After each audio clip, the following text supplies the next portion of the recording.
thing. How to do that one? So we can avoid the dibromination to the carbon-carbon double bond. Okay, we can avoid that one by using different reagent like N-bromosuccinimide. Okay, so in N-bromosuccinimide, if you observe the structure of N-bromosuccinimide, you can see only one bromine is attached to the nitrogen. So obviously, the only one Br is present. The thing is, the Br is detaching from here, and that one is getting add to the molecule. But how that one is generated? So this kind of Br2 molecule is getting generated in situ of the reaction, and this Br2 will react with the further your carbon-carbon double bond containing your starting material like methyl or methylene group. Okay, with that one, this generated Br2 is reacting via free radical mechanism. Okay, this is one kind of. So we have to replace Br2 with the N-bromosuccinimide, and by using N-bromosuccinimide, we do generate Br2 in situ of the reaction. So okay, in Br2 reaction is generating in between, but if you pay attention, the concentration of this Br2, whatever getting prepared in that flask, okay, so this concentration might be very low. Okay, so instead of adding Br2 directly, if we will add Br2 is very reactive. It's it's a very reactive substance, Br2 bromine, and whatever we are generating from this Br2 from this one is very low in concentration. Okay, so one bromine is detaching from here, that one is reacting with another bromine, and then this Br2 is getting generated. So to generate this Br2 molecule in your reaction flask, it needs some time. Okay, it takes some time, and whenever that one is taking some time, it reduces the rate of that reaction. Okay, so to generate this Br2, it needs some time. So that's why this dibromination is getting reduced. Okay, so that's why this NBS, N-bromosuccinimide, is very important for your reaction. Okay, so the one more time I am telling what is the mechanism exactly. When we do use N-bromosuccinimide, as N-bromosuccinimide only, it has only one bromine atom. That one is detaching from nitrogen and getting add to another Br dot and generating this Br2. So to generate this Br2 in situ of the reaction, it needs at least some time, and as it delays the reaction time, so that's why the reaction of this Br2 compared to normal bromine, concentrated bromine, this reaction, it's not too much fast to react carbon-carbon double bond. Okay, so as preparation of this Br2 molecule, as it takes time, another starting material, which is allylic methyl group, that one is also taking some time to generate that free radical on the methyl group. Okay, so when that methyl radical is generating, meantime this N-bromosuccinimide, he is generating its own Br2 molecule. Okay, so this is not vigorous reaction. Okay, as that one is not vigorous reaction, both reactant, they are giving time each other to do their own job. Okay, so that one is not vigorous reaction. That's why we can go, or this molecule, they will react step by step. Okay, they are going with very low speed, and that's why by using NBS we cannot add two bromine atom over this carbon-carbon double bond. Okay, so carbon-carbon double bond is not getting react with this N-bromosuccinimide, and we can do the bromination of this CH bond. Okay, so here radically generating on adjacent carbon atom. Okay, this is secondary radical now, secondary carbon atom, that's a secondary free radical you are getting, and this secondary free radical, then that one is reacts with the bromine radical which is generated from this N-bromosuccinimide, and in that way you are getting the allylic bromonium, allylic bromide as a product. Okay, so as I have told, N-bromosuccinimide is mild brominating agent. It's a mild compared to Br2 concentrated bromine liquid. So as this is mild, that needs also some more time to generate its own bromine radical. This starting material also reacts some time to generate this carbon radical by to detach this H radical. So both these starting materials, N-bromosuccinimide and this one, they take their own time.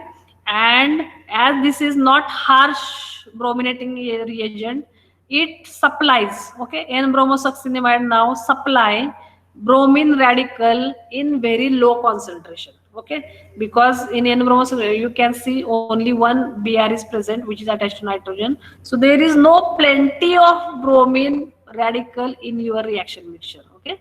So the very our target to use N-bromosuccinimide is very clear, that N-bromosuccinimide is low in concentration of Br radical. As it creates very low concentration of Br radical, so there is no capability to brominate these carbon-carbon double bond, okay, as we have very less concentration of Br radical. So definitely that very low concentration of Br radical, they will react as by free radical mechanism at the adjacent carbon atom, and that's why we can keep constant, we can intact this carbon carbon double bond. And what is our motto, to not to get dibromo product, this is getting success by using the N-bromosuccinimide as a reagent, okay. So this is a alternative form of the Br2 liquid bromine. N-bromosuccinimide is alternating reagent, any another reagent to get our selectivity in our product formation, okay. This is selectively we do get this brominated product, okay. So this is the beauty of this reaction. And as we have seen in bromosuccinimide, we can do free radical reaction mechanism, initiation, propagation and termination occurs here also. We have to generate, we have to use peroxides to generate Br dot from N-bromosuccinimide, okay.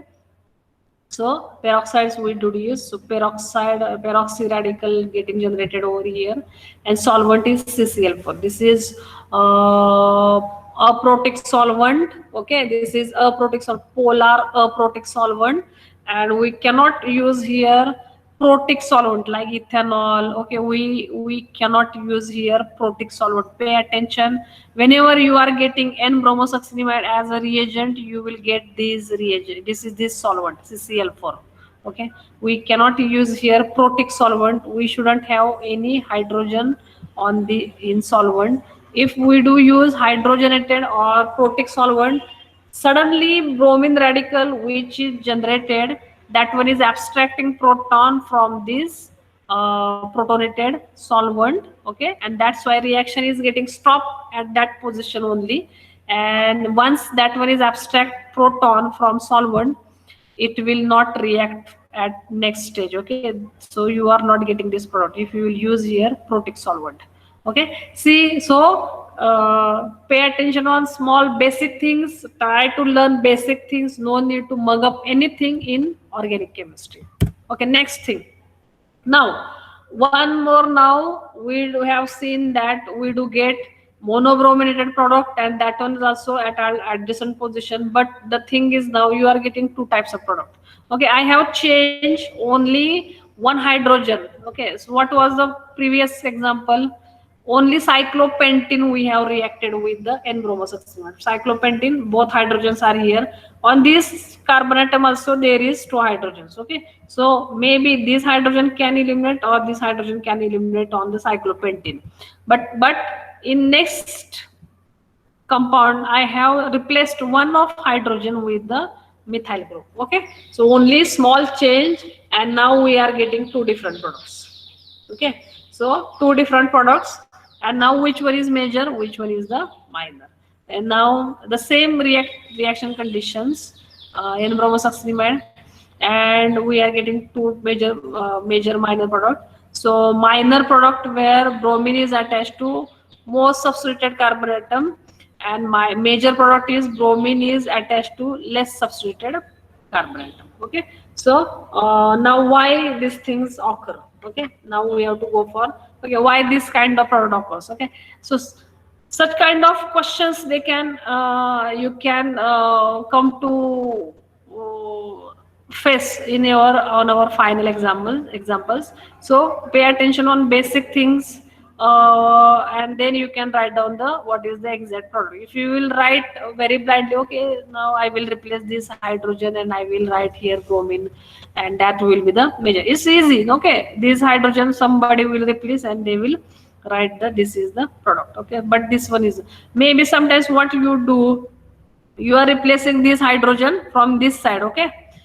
You are replacing this hydrogen and writing down this product, and that is totally wrong, okay. So pay attention the position of the carbon carbon double bond. At one position this is less substituted, here you will pay this is highly substituted carbon carbon double bond. Methyl group is directly attached to the carbon carbon double bond in B product, and methyl group is on the next is in conjugation with this carbon carbon double bond. So two different types of products they do form, and we have to go for reason which one is the major and why that one is the major product, okay, why bromine is getting attached over here. So we have to go for this thing, okay. Next slide. Okay, now product B is an example of allylic bromination accompanied by the allylic rearrangement. See, so many different terms we do cover over here. Now, allylic rearrangement, one more chemical term is here.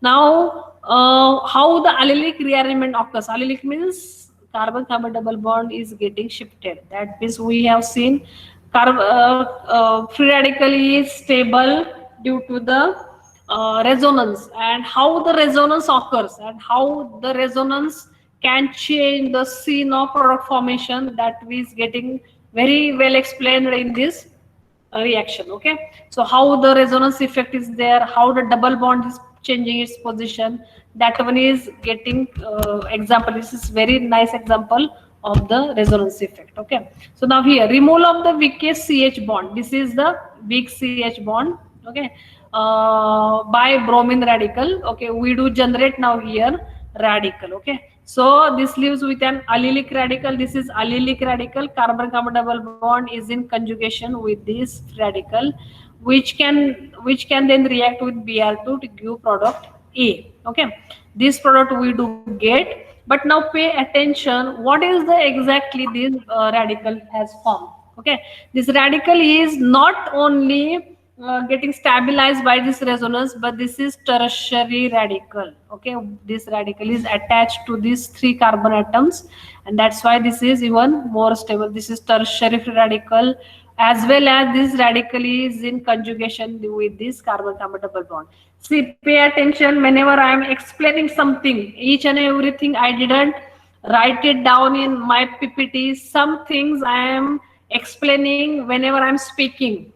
You have to, if you find okay this is important sentence, you have to write it down in your notebook, okay. If you don't write in your notebook after finishing this lecture, you will